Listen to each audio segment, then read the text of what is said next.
guys. Sorry if you hear a fan in the background. We are currently doing some construction here, and it's the only place I could record at the moment. So, unfortunately, you might hear a slight buzzing noise at some points in this video. So I'm going to try and go through this quick, partially because of the fan. Starting off with the early prelims. Excuse me. We had Leavitt versus Puelles. Leavitt tended to be the more technical guy, but he really lacked explosiveness, and you could see that throughout the fight. He couldn't really finish anything. Like those takedowns, he got in on the entry pretty easily, but then once he was there, he couldn't really do anything with it. I think he only finished 1 out of like 8 takedown attempts. And then Puelles, I think it was near the end of the second round, or near the end of the first round, started the second round. He realized he was a lot more explosive, and even though his technical wrestling wasn't as good, he could get the takedowns. So he, ended up getting takedowns and winning the next 2 rounds. Was really strong on top. Ended up winning the unanimous decision. Great fight for Puelles. Next, moving on, we had Woodson versus Zalal. Woodson still sloppy jab. I said this in the lead up to the fight, that his biggest issue is, even though he's so tall and long, he doesn't really use his jab well, and he still had the same problem. His jab was getting slipped a lot. But he was really good in the scrambles, and he had a really close guillotine at the end of the fight. Zalal, on the other hand, closed the distance pretty good. Held Woodson against the fence pretty good. I actually thought Zalal was going to get the win, but Woodson did end up getting the win. It was a close fight, so that wasn't really too bad of a decision.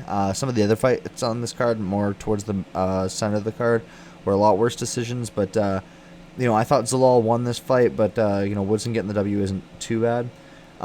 Next, we're moving on to the woman we see pictured here, Fiorot. She was stronger, faster, longer, more technical. She just beat Ricci in every way. She looked like she outsized Ricci, like she was almost a weight class above her. And usually when you're the shorter fighter, you've got to be, faster to get in there and light them up, and you've got to be more technical. But yeah, she just beat her everywhere, and just absolute beatdown. This girl, future world champ, very possibly. Might be France's first ever world champion.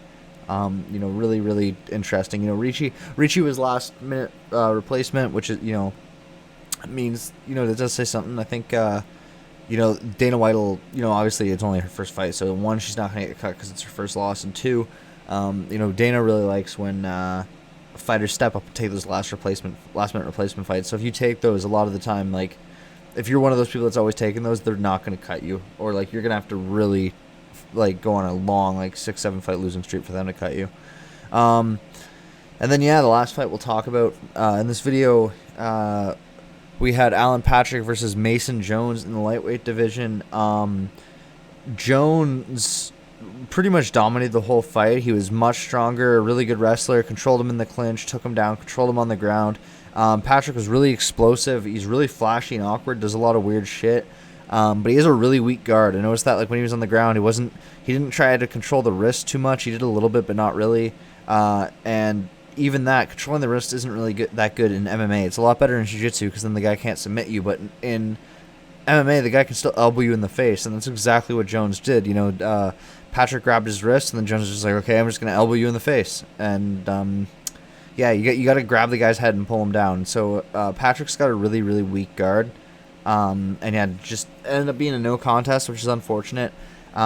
Should have been a technical decision.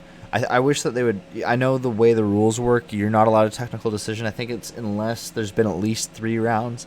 But yeah, I think they should change that, because that was such a one-sided domination. And then he gets poked in the eye, which is very unfortunate. But then the fact that he can just kind of step out of the fight, I understand that, but and it's a no contest. It's not seen as a loss. It's kind of, it's unfortunate. It should have been a technical decision, but that is what it is.